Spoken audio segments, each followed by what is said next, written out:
Welcome to the course Basics Digital Storytelling, Operative Drawing. So I'm working at Aalto as a lecturer in design of structures. Okay, and this is actually quite a long lecture, but we might take a break then somewhere in between. But I want to give you a bit of context of what the course is about.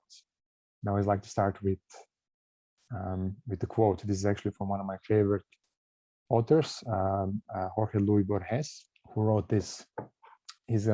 He was writing fantastic stories. He's an Argentinian writer. So in this course, I would also like you to read things, not just draw. You should, in general, be reading a lot if you're studying. So he wrote this very interesting passage about kind of unexactitudes in science. It's kind of a fictional telling about cartographers guild that struck a map of the empire whose size was that of the empire, and which coincided point for point with it. Or so kind of this idea of basically drawing maps, or the cartographers are kind of being sort of the empire map. So whatever is placed on the map is the part of the empire, is part of the state. And in that sense, there's some power that is derived from that, from basically knowing what belongs to whom in terms of kind of space and land. And of course, here they went overboard. The map was useless because it basically included everything, or the map was as big as the empire itself. And of course, that this doesn't really work. So yeah, map making is basically observing and documenting space. The maps are basically a way to in a way chart the space. So to map basically what is, or in a way to observe and to sort of map what is around us. And this discipline itself also kind of changed through history, the way we kind of do it. This is another quote from John Berger, Ways of Seeing, where basically this was written in the 70s. Also, he was a philosopher and talks about this kind of the new language of images. So you can imagine that that time, TV was a new thing, and the kind of printing in color, kind of it was imagined that this kind of new language of images could confer a new kind of power, or so in a way it could help us sort of to understand the history of which we can become the active agents. Also, this idea of you're observing, but this observation is also helping you to place yourself, or to create an identity of who you are, because you in a way belong to a place, and by knowing basically what's around you and how you fit into this historical context helps you basically in a way determine who you are. Also, the whole idea of kind of nation building, nation states, 19th century, and so on. Of course, architects and designers in general are very interested in, that's kind of our business, to basically draw things, or to observe and to map things for different reasons. Also because we are required to sort of imagine things. So we are required to imagine things that don't really exist yet. So we have to be able to not only hold them in our head, but show them to other people. Also in the Renaissance, the science of basically observing or drawing or kind of drawing in a very scientific way was developed. Also, the techniques of perspective drawing were developed, even though some of them were known already before. And basically, when we do a drawing, especially in this course, the drawings that we'll do, they are basically projections. There'll be orthographic projections, but so not perspective, but maybe there'll be also some kind of combinations. But this kind of idea that drawing is not just it's not just an artistic thing, or it is a scientific method, or of basically measurement. But basically, at the beginning, if you're a designer, you're in a way confronted with an empty paper or some blank paper, so there's nothing really there. So the question is, how do you, what do you actually do? Do you kind of invent things, or do you just map what is out there? So this kind of whole idea of bringing the world onto the empty sheet of paper through observation, but also integrating it into your vision. Also, you will, I assume you all started your architectural studies this year, or most of you probably did. And yeah, you will be, that's basically going to be your bread and butter. Also, you will be imagining new realities and kind of bringing them. I always say paper, but I just mean sort of a medium where you can show them to others. Okay, So I hope also I will not confuse you too much, but at the very beginning. But basically, this course is about the critical observation of the immediate environment, or so it's about observing. And the goal of this course is to teach you to utilize drawing as a storytelling device. And yesterday, when I wrote this sentence, or when I put it here in the presentation, I realized that it's maybe a bit kind of contrived. So it's sort of almost like forced. So I tried to write a different version of the same sentence. Okay, so the goal of this course is to teach you how to tell a story through a drawing. Or so your drawing is going to be a story. It will tell a story without text. And then I tried to simplify it even more, same sentence. Basically, the goal of this course is to teach you how to draw. Or so in a way, you're architects, or you will be architects in the future. You're training to be ones now. And drawing is one of the most useful tools that you can, or one of the most useful techniques that you can employ in your work. It's not the only one, but it's for sure one of the more useful ones. Yeah, out of a multitude of tools available to architects today, we choose to use a simple black and white line drawing in a digital medium. Or so because in a way we are in the 21st century, so of course we use a digital medium. So this is an example of a black and white drawing. So line drawing meaning there are only lines. There are only lines, and even these shades that you can kind of see in this kind of larger image. When you zoom in, you can see that even these shades here, I'll go with my mouse a little bit, hope you can see it. Even these are actually made of lines. Or so it's almost like a lithography. It is an image made just purely of lines. And this is the technique that I would like to employ, or that I would like you to employ. So we're not really using, we will not using really colors, not because we don't like colors, but because in this exercise, it's good to reduce the basically tools that we have at our disposal. So we basically in a way artificially constrain ourselves in order also to make all the drawings look more consistent. It's also very, very good training, and you also learn new software. So maybe it's good to kind of start with a constrained set of tools. Okay, but this is not a drawing of a design, or you'll have a design course this year as well, or every semester, where you will be designing, and you will sort of draw your design. But this drawing is not a drawing of a design, or rather it is a drawing itself which is designed. So we are designing a drawing itself. And hopefully this idea will come through better, better through these lectures. What does it mean that the drawing itself is designed? So if you look at this one here, it is designed because the border is defined, or so the drawing is not square or rectangular in shape. It has a very clearly defined border. So we basically choose what is included in the drawing and what not. So the drawing has a shape, even though this is actually a picture of a drawing of a graveyard. So obviously it's part of a landscape, and the drawing could kind of continue, but similarly to the Borges's short kind of text from the very beginning, we cannot really draw everything. Or, and because we cannot draw everything, we have to basically choose what to draw, and we choose it in a way, level of details, but also scope, border, how we represent things, and so on. So these are the topics that we will be kind of dealing with in the course. And this is a drawing of a place. Okay, so you'll be basically drawing places or spaces, spaces and places. So we are not drawing people. We are not drawing, we are drawing somehow maybe situations if they are related to a place. So we'll be really focusing on the environment itself. And its purpose is to reveal what is hidden. That's also the power of the drawing. Or so because it's not a photograph, or so you're not just photographing what you could see if you're on the location there, but you can actually draw something that cannot be seen if you're there. Or so if I would be standing here beside this tree, I cannot see the roots. I cannot see the roots, but in a drawing I can show them. Actually, if I would even do a photograph, it might be very hard or impossible to show the roots unless I'm kind of excavating. But the drawing can do this.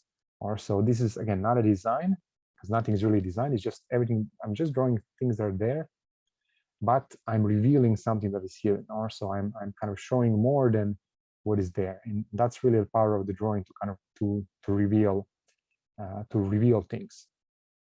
Okay, and also here, this is actually just to mention on the bottom left. There's always a short reference who made the drawing and maybe context that they're not perfect, but the best that I could do. And this is actually student work. And on the top right, you will always see a reference to a software that was used in order to create this drawing or this image that you're looking at right now. So you can also go later in the lecture and have a look at these. So top right, for example, Rhino. So we were using Rhino, even though this drawing can be done in many different software as well, like Adobe Illustrator, AutoCAD, SolidWorks, ARK-C0011, whatever. So, but this one specifically was done in Rhino, and that's also the software that we will be using. So many things are universal, and they don't really depend on which software you use to draw. Okay, so yeah, this drawing is kind of also revealing what is hidden. You can kind of see that there's a slope here, or so this part of the drawing here is under a slope, and the kind of the drawing is cut, or the buildings that are here are cut, and even the trees here you can see they're kind of cut, and here on the bottom you can see the basements of the buildings that are higher up in the hill. Also, this is also one of the drawings that kind of shows the hidden parts. Okay, and this drawing, or these drawings that you will be doing, they show the ordinary, mundane, and everyday in the spaces around us. So we don't shy away from ordinary and mundane, meaning kind of the everyday, because there is some certain beauty in the ordinary and everyday, because it's of course only ordinary for us because we live in Finland, we live at this time and age, but maybe in the future, in 100 years, this will be exotic or not that ordinary or not everyday for sure. Okay, and this drawing shows the detail on every scale. Or so we are really thinking about what details are shown, and ideally we would show details on different scales. So this is another example, again, a bit maybe extreme, but still a student work. So I think it's very useful for you to see it. And again, technique is the same. So it's just two-dimensional black and white line drawing. So yeah, the details are shown, different scales, and this drawing also shows the things as they really are. So you're kind of showing things as they really are. This example here. If you zoom in, the way you show how this space is used, you show it by basically showing the objects there and maybe people and so on. So this is obviously some kind of warehouse or library. Hard to see, this is actually a warehouse. Yeah. So you show it by basically placing objects on the shelves, and from this you can kind of read what the space is used for. I mean, again, this is maybe yeah, it is actually a warehouse. You can see here. Again, this is maybe an extreme example because now also the drawing is a bit messy, but there's nowhere a label that says this is a warehouse. You can just read it from the elements. So that's maybe important, or power of this drawing, that you can read what the space is from the kind of looking at the elements. Okay, so it shows how things really are, but also, or shows them as they never were. Or so you're kind of showing the reality, but you're also maybe showing some kind of imagined reality. Or so this example is this is actually a river that floods maybe once a year or a few times a year, and this drawing is showing the river in its flooded state, and you can actually see the river is here in the middle.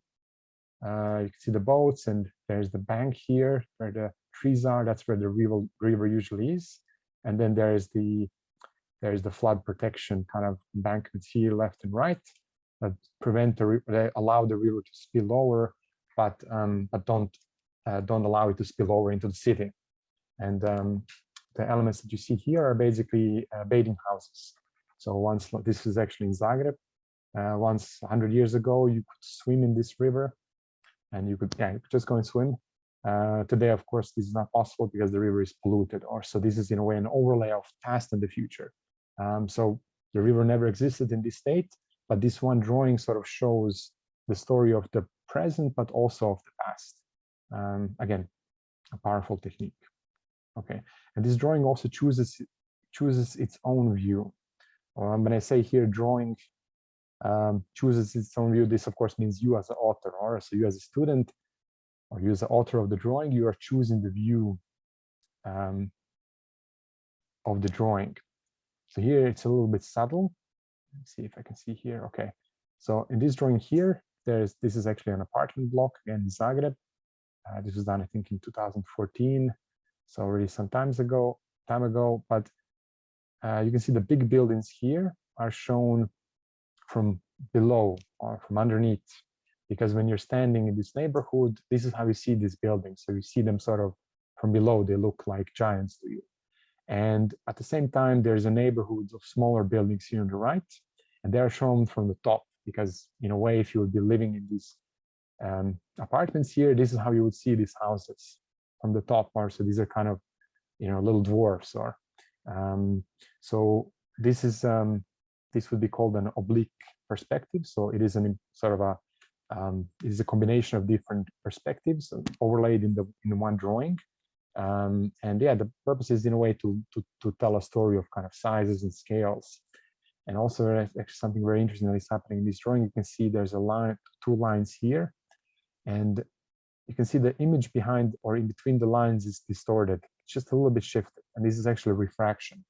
So this is basically a river, or it's kind of a small stream, and it's the image behind is refracted because this is how the image would appear if the light would pass through a non-air medium, so water or maybe glass. So even here, we don't have any shading, and we have just black and white lines, just black lines on white paper, but we can still show almost like the material. We can show transparent things by kind of distorting what is behind them. Again, it's very, very subtle technique, but it is kind of possible to do quite a lot if you're a little bit smart how you do it. Okay, and this drawing is also kind of choosing its own border. So the drawing does not need to be square.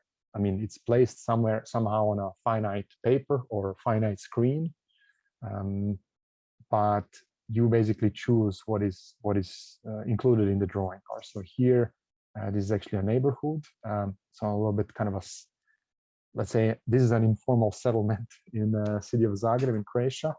And the student chose to basically define this border because somehow the administrative rules or planning rules are different in the area outside than from the kind of areas that is within these borders. So in a way, this is an island, or it's an island, and then you can see kind of there are some government buildings here, specifically schools.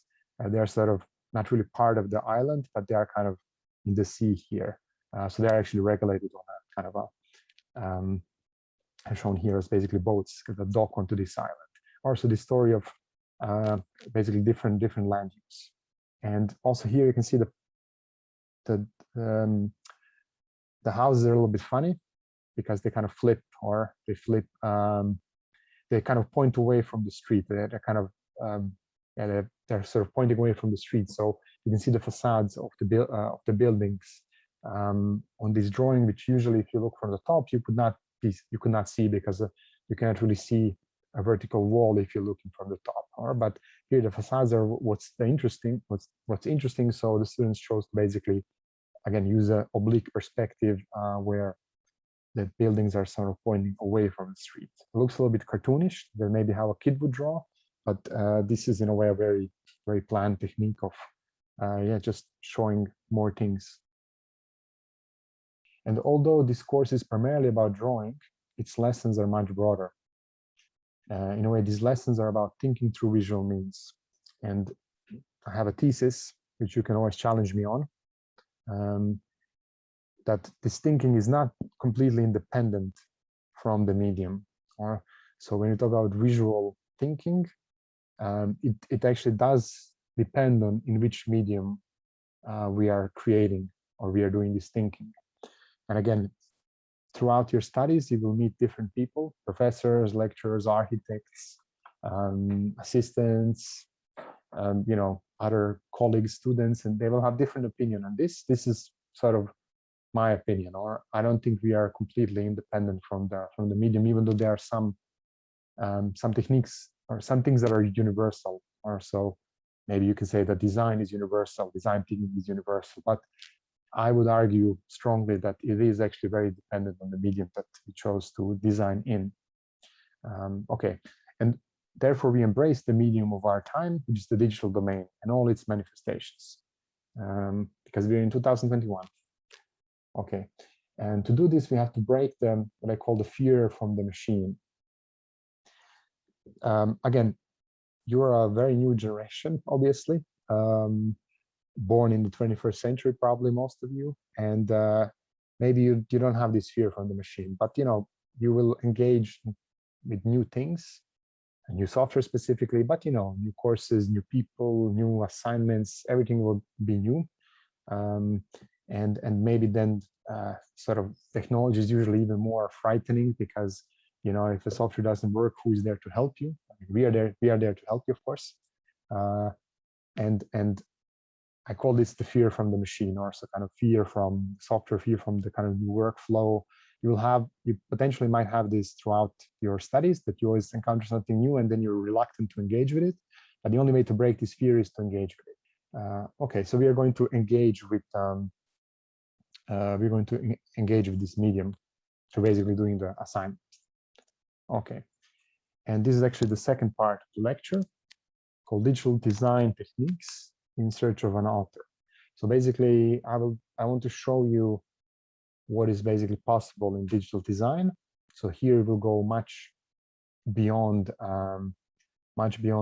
just drawing, and just want to show you basically what you can do when you are kind of really sort of proactive or sort of open toward embracing these digital design in a sense, and give you a little bit of overview of what is sort of contemporary in the field. Of course, it's a very small section of things, and I have these sort of groups. I think there's 7 of them, and the first one is photographic collage.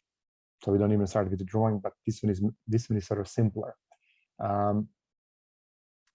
So in a way, what you can do, you can just basically take a photograph. Or so this is today a digital medium, because we can use digital photography. So all of you have phones in your pockets, and you can just photograph a scene. And this is actually from Simone Bossi, a Swiss photographer. And but even this in a way, a simple, seemingly simple action of photographing is not that trivial. And any of you who try to do photography kind of know this, that it takes quite an effort to actually do a very good photograph. And good photographs are also designed. Also, we are choosing the perspective. I mean, first the motive, perspective, location. Maybe we are arranging the scene a little bit, or so we don't show. Go back here. So some things we take out, some things we maybe bring in. So the photographs are also always designed, unless they are kind of completely sort of spontaneous. But good photographs are also in a way designed, even though they are, when you take them, they are just done in a sort of a split second or fraction of a second. And because this is a digital medium, what we can do, we can employ in a way a very old, or 100 years old technique already now, of collaging. Or so we can kind of collage in a digital medium. These are actually works from Victor Enrich, who is an architect who is doing digital collages. So you can see, hope you can notice something weird happening here. So this is just a digital collage done through combining or composting photographs. There's actually another course which happens in I think it's 4th period. It's called Digital Storytelling, elective course. I'm also giving it. And if you're interested, you can take that course, and there we'll actually go through a digital collage in Photoshop. Or so we might kind of try to do something similar to what Victor Enrich is doing. And then there are kind of combinations. You can sort of do three-dimensional renderings, so visualizations, and then use kind of a photograph as a backbone. And you can kind of combine sort of 3D models, basically rendered 3D models, with photographs, or just in general, taking kind of pieces of photographs and kind of assembling them together. This is actually from Sanat Tori. And yeah, this is for sure a technique that you can employ. These are, of course, a bit wacky examples. This is actually an article from Victor Henrich that he was an architect, and he just freed himself. He decided he wants to create impossible buildings without clients limiting his imagination. Of course, not. This is just one of the things that architects can do. And I would also argue that most of you will go into architectural offices after your studies, or probably during your studies already. But this is not the only things that you can do. There are many things that you can do also in life with the skills that you will get from this school. So just try to be very open-minded. Okay, this is actually one of my favorite offices. It's a Swiss office called Made In, and they also teach Zurich, where I studied. So they use exactly that. Also, they use a digital collage to basically bring their projects to life, and they just do it very well, kind of with very subtle kind of interventions into existing photographs. And of course, the purpose of these is to tell a story of the project that doesn't exist. So it's a very powerful technique, not only powerful, but it's actually a necessary technique. And then they also combine it with drawings. So this is a collage of a drawing. So different Roman temples. So in a way, applying a collage in the drawing medium, but as well as with photographs are. So these are actually, some of these are student works.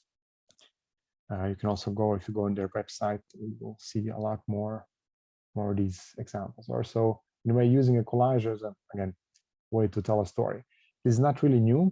So Archigram, at least in the 60s, was a group of British architects and kind of creatives who used this technique already back then. That was kind of course, a little bit part of the pop art movement. Collage was a very popular technique, like some of the other artists that created during that age, like Andy Warhol. And today we basically can do something similar, but again, our collaging techniques are a lot more powerful. So again, we can combine images or photographs with three-dimensional models. And again, we will not do this in this course, but throughout your studies, you will maybe learn how to do this. And when you go into architectural offices, you will for sure meet people, or who do this, or you might do it yourself. Or so this is a kind of a flooding of London, because apparently London is sinking soon. Again, references from Archigram's group. Okay, this is actually one other example for me. So many examples that I show you are actually from me and my work. Some are already super old. You can always read bottom left again, who's the author. So we take basically 4 different images and we cut out parts of it and we put it together. That's it. And yeah, just like that. It's just a collage. This was for the Imaginary Landscape company. And again, we can also use this technique to tell a story. So this is actually from different photographs. This is actually my family here. It's my dad and my aunt, my grandfather here. And we had kind of a collection of photographs. And one thing that was connecting all the photographs was a vineyard house in the background. So it's this house here. This house still exists. And basically, you can kind of, if you put them together, you can use the house as the anchor, and the house is then sort of completed, and the photographs just kind of come where they come. And because the photographs are from different ages, they in a way show this overlapping of basically space and time. Or so you have one photograph and events that happen on this collage basically happen in a different times. Or in that sense, you could almost, like, through one collage, you can almost tell an image, or you can tell sort of a story of a family or of a house or place. So it's actually a very powerful technique to I think collage is a very powerful technique, because it really kind of enables you to sort of bridge space and time. Okay, this is another kind of series of experiments. This is just a photograph from Tirol in Austria. And turns out that since recently we have kind of a lot more powerful techniques how to edit photos. So maybe some of you already heard about a technique called style transfer. Or so we can take original photograph and then sort of a image in a certain style. This is actually Focusai, great wave. And then we can sort of apply the style of one image onto another. It's called style transfer. It uses AI techniques. And there are just apps today that you can use, like Prisma, for example, or this from Edward Munch painting, and you can just apply that style onto a picture. So this is actually just different versions. So same photograph, different styles applied to it. These are actually very high level photo editing techniques. And these examples are actually already 5 years old. So quite some time ago, I think the technology advanced quite rapidly. So, you know, if you would do a drawing of this, it would take you quite a while. But, you know, basically, if you can find an image that is a good reference, you can, in some sense, sort of transfer the style onto an image. And this is today also possible with drawings and so on. So technology is advancing quite rapidly, and I think it's good to kind of stay a little bit up to date, because, you know, the architects and designers of the future will be using these techniques. They're already using them. So you should for sure be aware of them. Okay, so that's what you can do with digital collages or photographic collages. A second group are illustrations. So you can just do illustrations in the digital medium. These are actually from a Spanish designer. So it's called Pebe Studio. So just kind of flat, very sort of you know, flat surfaces, simple shapes, but basically creating a sense of space through just playing a little bit with shadows and color. And this is all just built up manually in you can do this in Illustrator, for example, Adobe Illustrator. So, and sometimes you add a little bit extra detail. So here things are kind of created through these sort of simple patches and color. Also here color is important. Again, architects that use this, so late architect Zaha Hadid used this technique. This is, again, already 20, 30 years ago, I think. So nothing really new, just applied in a different medium. Lebus Woods is also a great example of sort of architect that really kind of draws a lot, American architect. And he's a bit kind of, that's sort of these science fiction scenarios, very nice kind of pencil drawings, pencil renderings, and then combined with kind of creating models. Or so you kind of go from sort of a, you know, sketch to a sort of pencil drawing, maybe color pencil drawing. This is actually a section, also you're already showing the insides, that is already kind of a constructed drawing, and then a 3D model or physical model. These are actually some of the drawings that I do when I'm trying to relax. So these are just kind of simple pen drawings. I use them sort of as meditation. So yeah, there's kind of the idea that you're thinking through drawing, or so these are done by hand. Or so even though from the lecture it might seem that I'm super into digital medium, I actually do quite a lot of drawing by hand. Or so, and that's where we get to this idea that certain things are universal, or so you can practice visual thinking without, you know, in whatever medium. But the important thing is that you feel comfortable with the medium. Also, if you don't know how to draw on a computer, you will never do it, and it will just be a frustration. Or so you can't really be free in creating it. So that's why you should get, I think, familiarized with as many techniques as possible, and just find the one that works best for you. Some people are intimidated with physical drawing or analog drawing because they just don't know how to do it. So it's hard for them. But I, for example, you know, this is sort of super, or for me, this is easy. So I like to create through that medium as well. Okay, these are some other examples of when you take sort of this illustration, the digital medium to sort of a new level. What can you do? Yeah, but again, combination between the analog and the digital. So, you know, pencil, paper, and then digital kind of vector drawings, raster drawings, and so on. So you can be, today you really have the freedom of basically to construct your drawing however you want. The more you know, the better. Okay, and these are illustrations, and I kind of made a distinction here between these sort of illustrations and something I call a constructed drawing, or so drawing that is that has a certain that is constructed almost like a building, or so it's very planned. Usually they start like this. This is actually a sketch that I got from my architect friend Stefan de Weck. He's a Swiss architect, and he gave me this sketch, and the plan was to do a construction, like a sectional drawing of this building. So this is kind of how I started, but this is sort of the result. Also already kind of with very little information. Of course, there was a lot of other info that came in, but this was the rough sketch. This is sort of the result. Now today, maybe if you're in an architectural office, you might use some very specialized software to do these, like ARK-C0011 or Revit. Maybe next year we'll go to an architectural office and you will use this software, but this was not done in this. So this was just done in Rhino. This was done in Rhino because it was actually faster to do it. We were under a lot of time pressure, really under time crunch. And this drawing that you see here was kind of done in basically 2 days, or 1 day and 1 night. Yeah, just due to kind of time pressure. So sometimes to do things, let's say in a simpler way, is much faster, or you can move sort of much faster.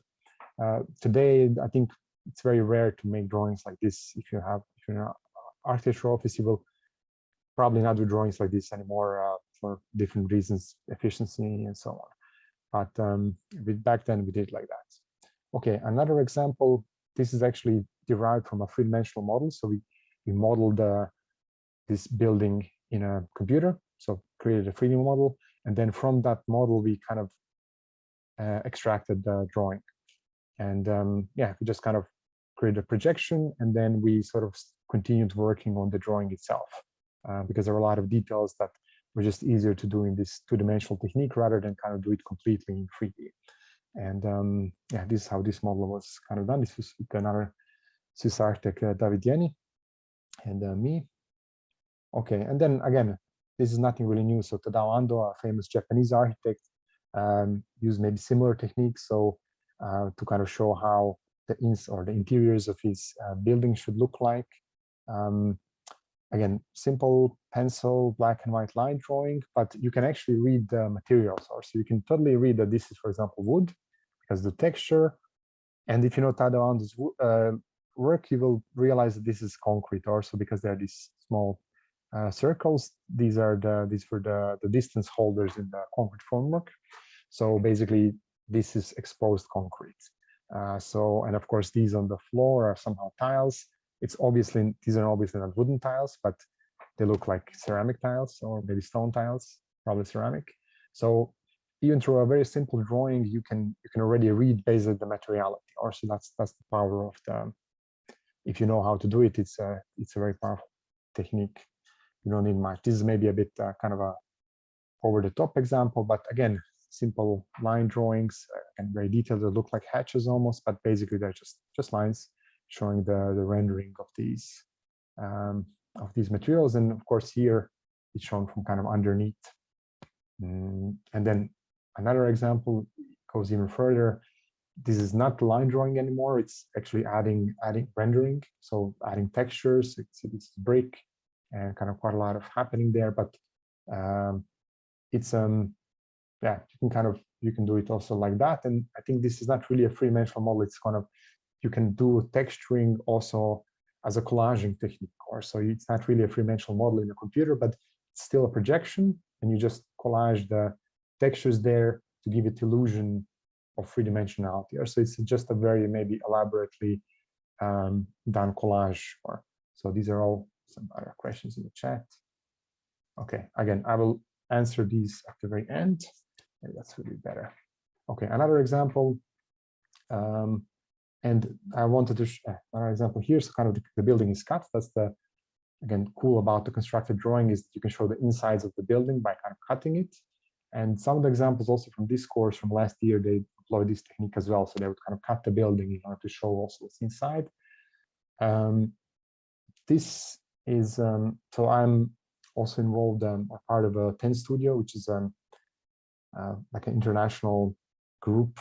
So mostly based in Switzerland, but also in Serbia and here in Finland as well. And just yesterday, they sent me, or we exchanged this drawing here, and I asked them, it would be very cool to show this to the students in a lecture today. And yeah, so they kind of, or we agreed that it's okay to show it to you.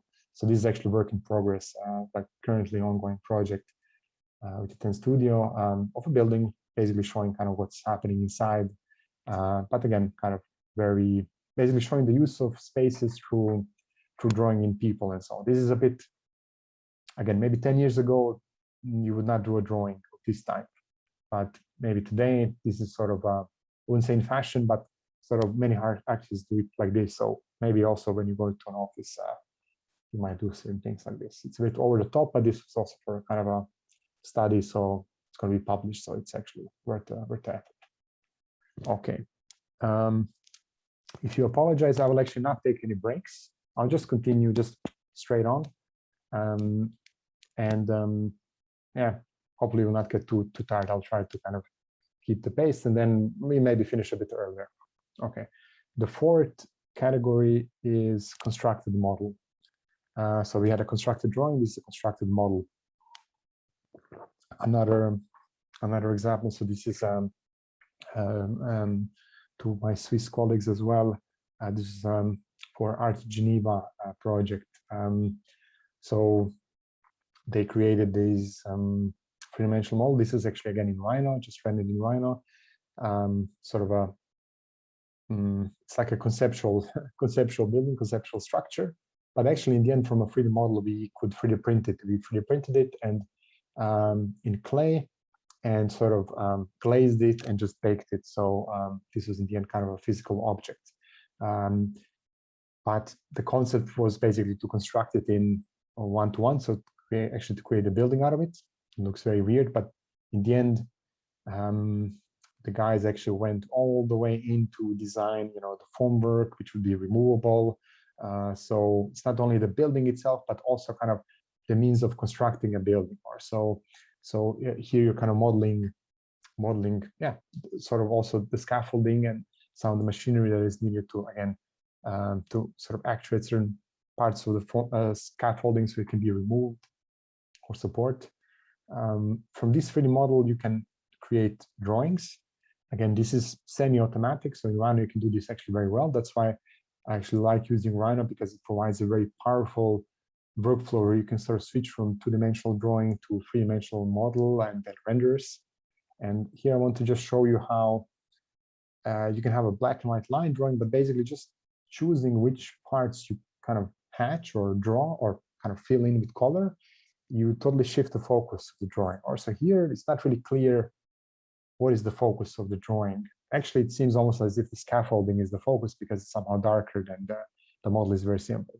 But when I add these lines, suddenly, they are very dark and they kind of draw your attention. Now you're thinking, oh, wait, actually, the focus is on the, on this section, on this piece here, and on the section. But actually, again, when you add just a kind of color around, it sort of becomes clear, actually, it's not just a section, but it's the whole volume that is in the middle that is the focus of the drawing. Or in that sense, you just by kind of, just with these simple techniques, you basically made the scaffolding irrelevant, and brought the kind of the model into the focus.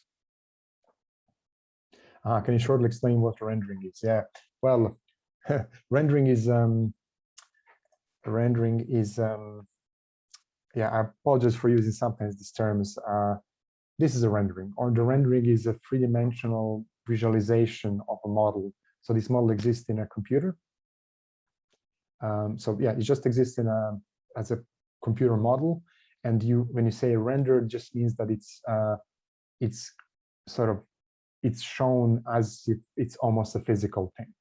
And I mean, you all go to movies, like everything that you see in movies today, if you use kind of computer-generated imagery, so CG techniques, those are all renderings. So they are kind of created three-dimensional models, and they are kind of brought to life with just rendering software. It's kind of magical. I hope that's kind of makes it a little bit clear. But okay. Yeah, then cool thing about models is that they are kind of three-dimensional objects in a computer, and so you can almost manipulate them as real objects. You can maybe apply gravity to them, so you can see how they kind of fall, their stability and so on. You can, I mean, this is how, for example, all the assembly instructions are done for IKEA and so on. So all these furniture is kind of built up in 3D in a computer, and then basically these elements are brought together and kind of shown in a diagram how they can come in together. Of course, in the end, what you see is a two-dimensional drawing. So you just see a drawing, but it's derived from a three-dimensional model. And here specifically, these modules are, for example, they're unrolled, so they're kind of flattened out. So you can see all the parts that you need in order to create each of these. And then if you want to build them, you can kind of, this is called nesting. So you can kind of put all these parts on a sheet like this, and you can actually cut them out, either using a laser cutter or CNC machine, which are these kind of big cutting machines. And this was, for example, done with a laser cutter. So in Vere, for example, or in any architectural school in the world, you always have laser cutters. So you kind of basically cut out these models and then assemble them physically. So there is somehow a correlation between, or there's some kind of a connection between a drawing, three-dimensional model, and the kind of physical object, you know, through this use of machines. This is what we would call sort of a digital analog workflow. Okay, and again, not the really topic of the course, but throughout your studies, you might actually use these techniques to build models for your designs. Okay, robotic drawing, that's a little bit kind of extra. I just placed it here because that's also what I was doing, or the field that I was in some years ago. So when I was in Zurich, I basically spent more or less 8 years doing like robotic construction. I'll show some other examples from there. And this is just kind of example of robotic drawing. This is a Korean artist basically drawing with robots, so machines. And there you have then this kind of very, very interesting overlay between the physical and the analog. Also somehow the machine, which is basically controlled through code, is sort of producing a drawing, which is a physical thing. In this case, kind of just replicating or imitating the artist's hand. These are kind of small robots that go around and sort of paint. So these are part of a sort of art field or kind of performance art, maybe. We did something similar. This is actually a small robot. We have the same ones downstairs in the Vere 3D printing lab. So in the big building where the workshops are, there's one of these machines as well. And yeah, you can just, again, Rhino and some kind of custom scripting, you can make these machines just move and draw. And again, that's why we use Rhino also, or that's why I use Rhino, because it provides a very powerful workflow. So you can do many, many things in it, very versatile software. And here specifically, the drawing is sort of created through these height lines. Also, you have kind of, the drawing is somehow parsed through these height lines. They are basically paths of the robot, of the brush. And then you can see in this image here, when the brush goes lower, it becomes wider and leaves a wider kind of black mark. When it goes up, it leaves a thinner mark. Then that part of the drawing is lighter or just wider.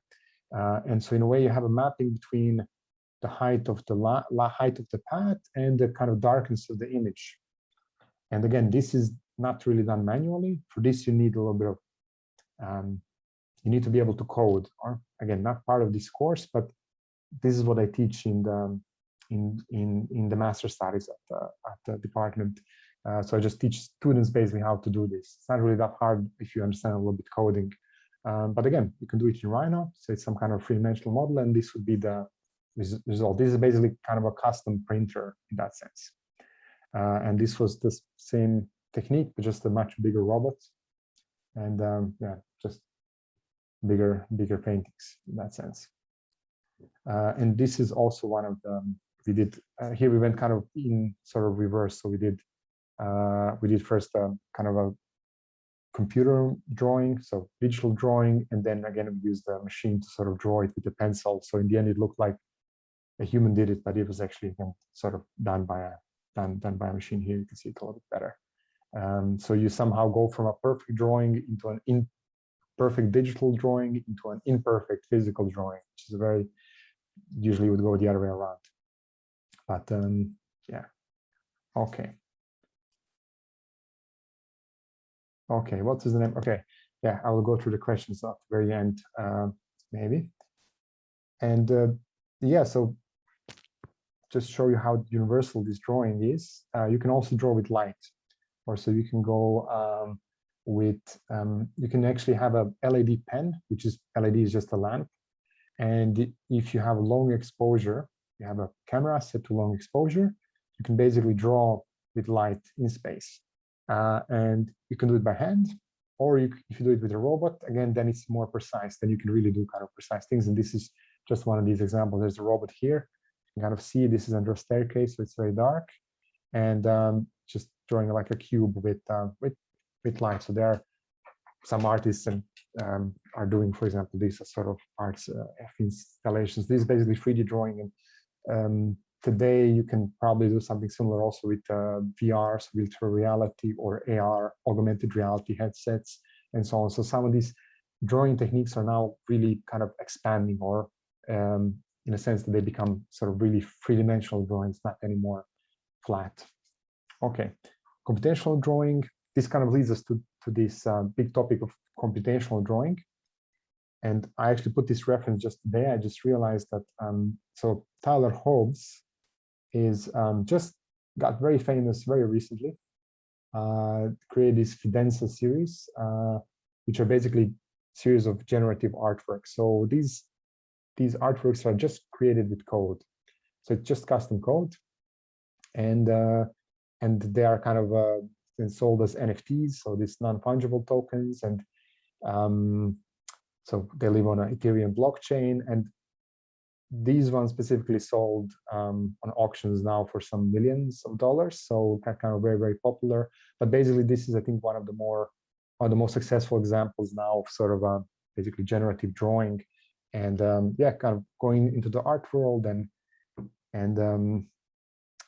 yeah, basically kind of somebody paying a lot of money for it. Or so somehow there's just this year, there was quite a lot of booming, or a lot of kind of buzz around that. But basically here at group for design of structures at the Department of Architecture. So together with Tony Kotnik, I'm actually working on a PhD. So we work with basically generative models, parametric models, and algorithmic design. And we also teach to the students, but also I mentor PhD students and do a PhD myself. And basically, kind of what we are doing is draw or create models using codes. We specifically use Python scripting, but again in Rhino. So you could create multiple models, or many, many different models, or variations of models, or different instances of the sort of same model by using code. Or so you don't even draw it directly yourself, but you're using actually code to do it. Otherwise, you would not be able to produce this many variations. Also, that's kind of another very big topic. Once when we work in a digital medium, like in a computer, we can actually use computer codes to draw. And architects don't really do this. So this is, especially in Finland, this is a bit of a, it's not really a practice yet, but abroad, there are many offices that are actually using this in their everyday work.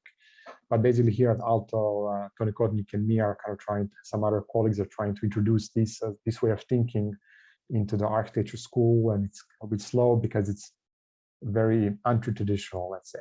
Okay, but it's basically drawing with code, and you can do it with lines, but you can also granulate, or so you can say, well, I don't use lines because I can just use maybe small cubes and they represent some kind of matter. Or so you can almost go to a point where you're sort of simulating physical material in a computer. There's a lot of chat here. Okay. Yeah, so basically, yeah, you can kind of already think of these as some kind of modules or kind of granules. And you know, then of course they're just ephemeral, so they're just code, or in this case kind of a mesh model. So it's not really material, but you can use it to sort of design material objects, let's say. Okay, and this is actually part of my ongoing also PhD research in lattices, so kind of design of lattices. Again, it's not a big step from kind of, again, going from two-dimensional drawings to three-dimensional models, are, because if you use the same software, it's all just part of one flow, which is not true if you work, again, on paper. On paper, you cannot just jump into you cannot jump from a paper onto a physical model, or there's a big gap. But in a computer, these boundaries are blurred. They are much more blurred. Okay, so here you basically have kind of a dynamic unfolding of this lattice. So again, something that is done in this software. Okay, and then many different ways to visualize these. And they can be, again, once when they are physical models, they can also be constructed using, for example, 3D printers, or different kind of plastic extruders. So these are actually physical objects. They are very small, but they are there. These are very small, but in a way also kind of very detailed. This is a very cool project called Digital Grotesque from Michael Hannesmeyer and Benjamin Dillenberger. Dillenberger is a professor at ETH Zurich, and I actually worked there for quite so many years, and I know him personally. And this is actually a very, very cool project done already some years ago, where, just creating very detailed 3D models and then just printing them. Yeah, that's it. So kind of that's the so this idea that you can kind of create sort of very intricate structures using kind of CAD and using sort of computer software and code. And of course, what are these? Are they architecture? Are they, furnishing? That's not clear yet, but I think it's very important to be aware of this sort of discourse. Currently, they're just sculptures, but they are big that they could almost be. They're basically architectural spaces almost in their scale, at least. Okay, you can go the other way around, or so you can kind of this digital grotesque was a great example of kind of bringing the digital model into the physical reality through using 3D printing. And here we have the opposite thing. So we are bringing the physical reality into the computer using 3D scanning. And these are used, you have to use some very expensive machinery like lidars, so kind of light laser measuring equipment. And this is actually in Singapore. This was a collaboration with SUTD and our group here at Aalto. So basically just scanning the real world and bringing it in. Again, this is just visualized again in Rhino, so as point clouds. So you can use expensive equipment, but you can also use a bit something cheaper. So this was actually, again, in Zurich, we had a, what is this, kind of a truss look like this, and we wanted to 3D scan it. So you can use a technique called photogrammetry, which basically takes a lot of photographs of an object and uses algorithms to basically reconstruct a three-dimensional object from these photographs. And yeah, you can just kind of bring it into the digital world, or so you can kind of sort of go back and forth from the digital to the physical, and from physical back to the digital maybe. Or so all of these are used today. This is, for example, these techniques are used in for historical conservation of historical buildings. Or so if you have an old building, before you want to do any kind of refurbishment on it, you need to scan it, you need to measure it really well, so that when you're bringing it back in its maybe original state, you kind of know how it looked like. In case something also goes wrong, you at least have the record of how something looked like. So basically this technology is used specifically in conservation today. So kind of dealing with history, but using the most advanced technology, which is itself sort of maybe a little bit not really that paradoxical when you think long enough about it. Okay, and I promise you this is the last section. The seventh section, this very long lecture, is computational construction.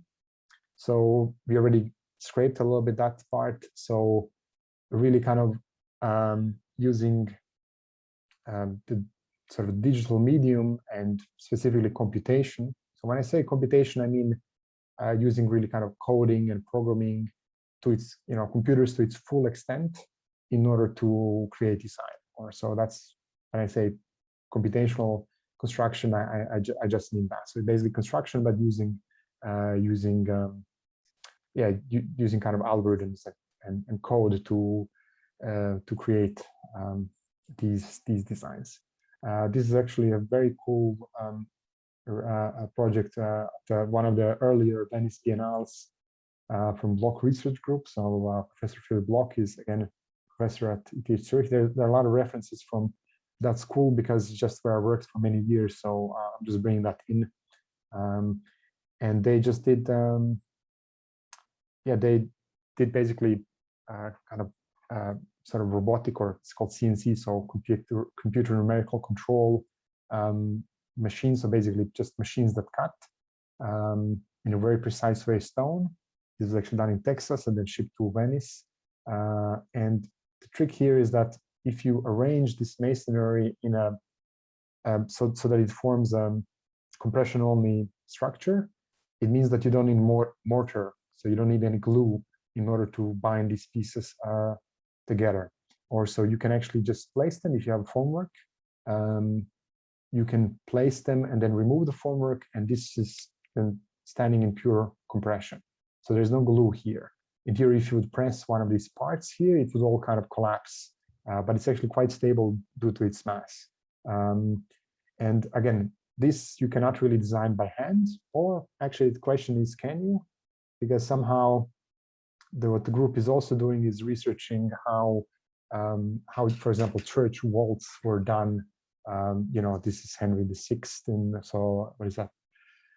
400 years ago, Ely Cathedral or King's College Chapel, I'm not sure exactly, in UK. So somehow, you know, back in the day or in history, we were able to actually build very complex structures. But somehow the last 100 years, something happened and it's very complex, but we somehow forgot how to do it. Or we just lost this knowledge and we are not doing it anymore like that. But basically with the newest technology, we can sort of bring some of these techniques back. Yeah, again, in the master studies, we have actually some courses that deal with these sort of topics, or kind of joining the old and the new together, or kind of recreating the old in a new way. Okay, and then just the last project is again one that I did with students. This was 2016, so already five years ago. Something similar, using robots to basically do construction, but in timber, because Switzerland, so timber, and of course in Finland you can do something similar, I guess, as well. So robotic construction of these sort of very differentiated lattices or trusses, basically, and then put them together in that part is very traditional, or kind of very standard, and you can create designs like this. So this is actually a pavilion that we did that is still standing in Zurich in the old botanical garden. Again, the reason why I'm showing this is again done in Rhino. So many of these software, many of these projects here, they actually use the same software, which is not the standard one that you would use maybe in an architecture office today in Finland, but it's yeah, depends on what you do.